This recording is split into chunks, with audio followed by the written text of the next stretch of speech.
Right, we've just come from the Queensland Disaster Management Committee meeting, and as we know, there are flood warnings out for some of our rivers. We've got 3 major flood warnings and 4 moderate flood warnings. So Cyclone Debbie and the aftermath may have passed and left Queensland. However, what we are dealing with is large amounts of rainfall, over 600 millimetres in Springbrook, and of course all of this rain is impacting on our river systems, and we are seeing some rising levels. I'll come back in a minute. I want to hand over to the Police Commissioner to just give some urgent updates, and then to the Bureau with hydrology reports, and then I'll update about what's happening across the rest of the state. Commissioner? Thanks, Premier, and the Premier is exactly right. We've just received 2 messages, one from Logan City and one from the Gold Coast City. The LDMGs have issued in Logan City.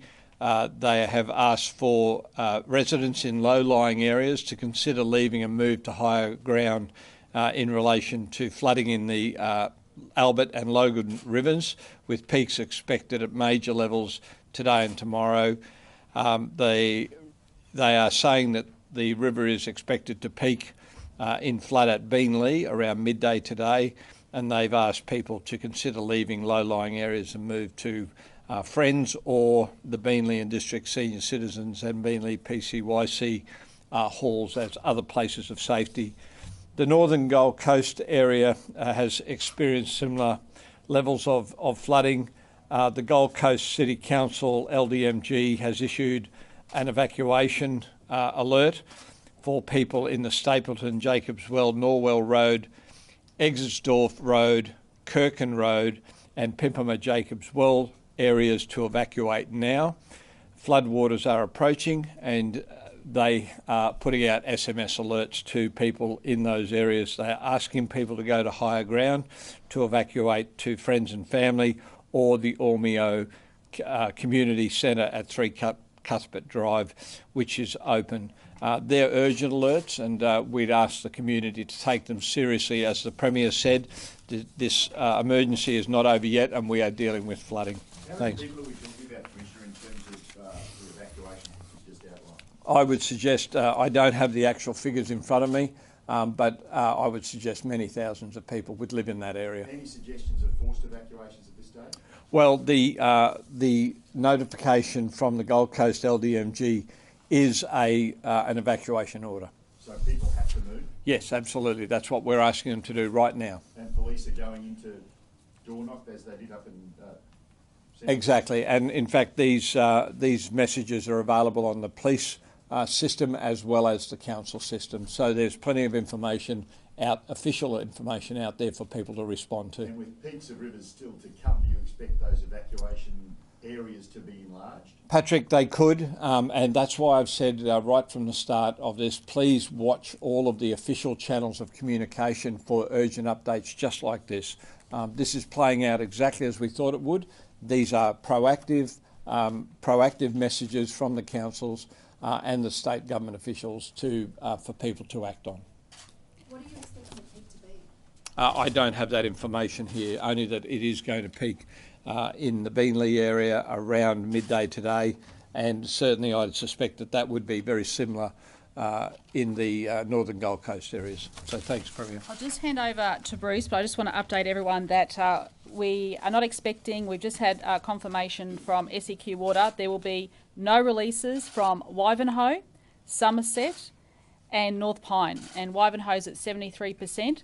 So that is also an updated good news for people who may have had some concerns about those issues. So we'll hand over to Bruce Gunn from the Bureau of Meteorology just to talk about the impact of this water that's now happening along some of our river systems. Bruce? Thanks, Premier. Good morning, everyone. As was said before, ex-cyclone Debbie's now out to sea. The rain's largely ceased, but there are still some wind and wave hazards around the southeast corner. But of more concern is the flood risk. The Logan and Albert rivers, the Worrell Creek, all have major flood warnings on them. Last night we played the standard emergency warning signal siren on asked broadcasters to use the standard emergency warning signal broadcast on those warnings. and it's panned out, as you've heard the Commissioner talk about the evacuation orders. So those places that were going to get record flood levels were places like Bow Desert, Wolfdean, Beenleigh, Waterford on the Logan and Albert systems, and Amberley on the Worrell Creek system. But at this stage we're not expecting anything only slightly above minor flood level for the lower Brisbane River. So in terms of what happened in the last 24 or 48 hours, we've seen some pretty big rainfall totals, up to 602 millimetres at Upper Springbrook in the last 24 hours, and over the 2 days, something like over 800 millimetres. For the 24 hours today, Nerang had about 364 millimetres, Bow Desert 283, but other than that, widespread 100 to 300 millimetre falls with those isolated spots of 300 to 600. In terms of wind yesterday, we saw the stronger winds coming through the southeast or working their way down the coast as the infeed band into what was left of Debbie worked its way down the coast through Gladstone and Bundaberg to the Sunshine Coast. But down in the southeast we saw some wind gusts in excess of 100 kilometres an hour, 112 at Double Island Point, 114 kilometres an hour at Redcliffe around about 6:30 yesterday evening. Brisbane Airport had a 92 kilometre gust at around 20 past 7 last night, and in the early hours of this morning we've seen the Gold Coast with some quite big gusts as well, up to around the 90, 100 kilometres an hour. And there is still that strong wind risk around the Gold Coast that's leading to some wind and wave type hazards around the coast. The beaches down at the Gold Coast would still be fairly hazardous, and the so those conditions around the Gold Coast should be gradually easing during the day. Are you able to comment on reports that the Brisbane CBD could be in danger of flooding this evening or tonight? Oh, look, I think I just mentioned that the only risk we're seeing is very minor flooding, only just above the minor flood level. We're still working on those figures and we'll be able to refine it, but they would occur sometime around the high tide time tonight, if they were. What time is that? About midnight. And are you able to say where the water would go in the CBD? Look, it's very minor flooding. I think you could compare it to a king tide, the sort of nuisance flooding that you get around the Brisbane area at that stage. Breakfast Creek area up in The usual places, yeah. So look, that's pretty much a summary of the weather of the last 24 hours. The outlook for the next few days is pretty benign in terms of weather, hardly any rain and not much wind. But there is a concern for Rockhampton once the Fitzroy River, all of the tributaries contributing that water from Debbie could be arriving at Rockhampton to cause some significant flooding next week. How long before we see the flooding in the southeast of that water dissipate? Oh, it's very close to its peak now, and I think you'd see it slowly dissipate over the next day or so. Is there any silver lining in the drought-declared areas? Did they get any rain that will help the farmers? Oh, undoubtedly some people will find this rainfall very welcome. It probably didn't go as far west as we might have predicted earlier, but parts of the Central Highlands particularly, around Emerald would have had some very useful falls without causing major flooding. There are still some moderate and minor flood warnings out for very many places around Queensland, but that's to be expected with a system like TC Debbie. Was there a big inundation overnight up near St Lawrence with reports of up to 1,000 millimetres? Is there any figures? I'm not aware of that report. Thanks, Bruce. Commissioner Carroll, you'd like to update us on the swiftwater rescues? Good morning, everyone, and thank you, Premier. I just thought I'd update you on what's been happening in the past 24 hours and really what's happened since the event began. Since the event started, we've had some 5,600 SES tasks. We've worked our way through half of those, so please, we've had a considerable amount come in just since 6 o'clock last night, and that's around the 1,300 mark. So you can appreciate the SES crews are out there awfully busy and are getting to you as soon as we can. And and even this morning we've had SES obviously evacuating people around that Logan River area. We've also had since 6 o'clock yesterday morning in the southeast part of the state, some 108 water-related rescues. And if I could just keep reminding people about the rescues that we've had in those waters, it's really cars driving into waters, people playing in the water, etc. So please always be mindful around water. And as the flood continues in those areas, in those rivers, please be extraordinarily mindful and just keep away from those waterways, please, because I'm sure that those numbers will increase, as will those SES tasks. Thank you. Commissioner, the 5,600 SES tasks, is that since Debbie crossed the coast? Yeah, that's since we started, on the Sunday afternoon, we started getting SES tasks as a result of the system. So since that time, 5,600. And do you know how many SES tasks were called in the southeast? In the southeast, just since 6 p.m. last night, 1,250, but that number is increasing. And in terms of the southeast, are there any reports of injuries from people in the southeast?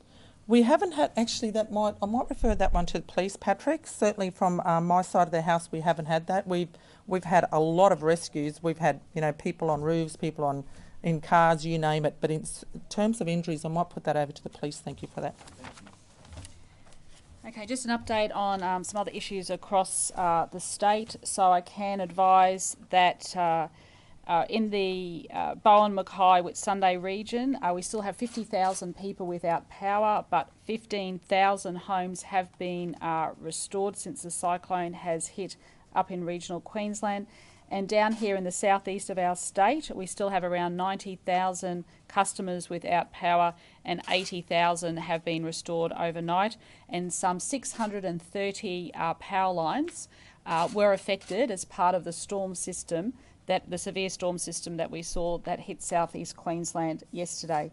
In relation to damage assessments that have been done, especially in regional Queensland, there are now 2,000 that are in, and there are 270 that are no longer housing, that are completely uninhabited at the moment. So as you can see, a lot of work is happening. We've had also some reports about concerns about water. We've just had Brigadier Chris Field on the phone. The Army is doing everything to get water into those parts of North Queensland that I mentioned, Airlie, Proserpine, Bowen and the Whitsunday Islands. We have HMAS Melville helping with the water with the islands at the moment, and we also have structural engineers that are on the ground at the moment working with the Mayor and the areas that have been impacted. So a big thank you to the Defence and Navy at the moment as well. Premier, Airlie Beach people are complaining that they haven't seen anyone over the last 2 or 3 days to help with water and food. Can you reassure them that some help is coming? Yes, I can reassure people there that the ADF, I just got off the phone from Brigadier Chris Field, help is on its way. I've also sent the Deputy Premier up to Airlie Beach today as well. She'll be on the ground in the next few hours to be able to be talking to residents. But once again, it has been the wild weather system has hampered recovery operations, but now that the weather is easing in the north, we are trying everything we can to get trucks in there, and trucks with water from the Army are on their way. Are there enough crews to deal with this enormous task, and do we need more reinforcements from interstate? Look, my advice from both police and emergency services is that we do have enough crews at the moment. We do have assistance from New South Wales. It has been a very, very big effort from everyone involved, and a big thank you to everyone, and especially those crews that have been working overnight to rescue people and to ensure that they are safe. Final message today is please, where you are seeing these rising waters, stay out of them. If it's flooded, forget it. We don't want our staff diverted when we have rescue operations at the moment and evacuations happening. Police Commissioner, have we had any recent reports of looting, not necessarily just here in the southeast, but further up north? Certainly, no, that hasn't been brought to my attention. We have had a couple of issues of robberies that have occurred over the last week in some of the affected areas, but whether they were opportunistic because of the event will have to play out in the normal process. Could I also add to one warning, though, that the Premier raised, and it's more about the fact that we've got all those kids who are off school today here, particularly in the southeast. They've started school holidays a little bit early, and I bet you they're very happy about that. But what we're concerned about is there is a huge amount of water, groundwater that's around, and we don't want any tragedies with those kids getting out playing in water in parks, creeks, whatever. So parents, I'd ask you, particularly those who are caring for young ones today, keep an eye on them. They can quickly, I'm sure that they can quickly get out there if they're not watched and they're not given some advice about doing the right thing and keeping themselves safe. So please keep that in your mind today. We don't want any tragedies. Commissioner, are you able to update us on any injuries that have been reported so far in the southeast, certainly? I'm going to let the State Disaster Coordinator potentially comment on that, but we've got, there are still active jobs going, and we still have at least one person that I know that hasn't been accounted for, and that's the gentleman up in the Lamington National Park, that area up there. So around that O'Reilly's area. So we've still got those active jobs happening. But again, I just ask everyone, make sure that relatives know where you are, know that you're safe, because I still think that we will get those jobs where people will think that their friends or family are missing, but it's because the mobile phones run out of battery that they're cut off, and they're just doing the right thing and staying safe in place. What's the situation with that missing man? Was he alone in the national park, or can you give any more information? My understanding is that he was a bushwalker, yes, and he remains unaccounted for, and you can just imagine what the conditions are like up there with those, and you heard from BOM about the amount of rain they've had. It would be a very treacherous situation. We can't afford to put other people at risk at this stage. Certainly to try to find him, although we are working on that, we are actively keeping that in mind and we're working on that, but it is a very dangerous situation up there. Thank you. Steve, did you have anything to add? Just to answer the question about injuries, as the Fire Commissioner has indicated, there are 4 outstanding jobs at the moment. Subject to the outcome of them, we've had no reported serious injuries at this stage, but of course people have to be assessed, and when we come back in, if there's any update on that, we'll let you know.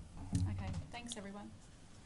Tim, are you able to comment briefly on the cost to Queensland of this disaster so far? Not at the moment. We're doing the assessments, and once we have all those assessments in, but we do know that there's substantial damage to roads, people's properties, of course businesses, and we're working on it, and once we get those assessments we'll be talking to the insurance companies but also talking to the federal government, and the federal government is cooperating, which is great news. So. And the desalination plant at the Gold Coast was... Yep, Mark? Which is operating? Yeah, look, the value of the water grid certainly is coming into play here, because we've got water treatment plants down at Molondina on the Gold Coast. The water treatment plants along the Logan River are also down. The water grid is kicking in, so the desal is working at 2/3 capacity at the moment to supplement our water supply where other treatment plants have been affected by floodwater. Also on the Sunshine Coast, the Noosa water treatment plant is down as well, and we are pumping water in the water grid up into the Sunshine Coast at the moment. So the water grid is working as it should do in this situation where it's most needed.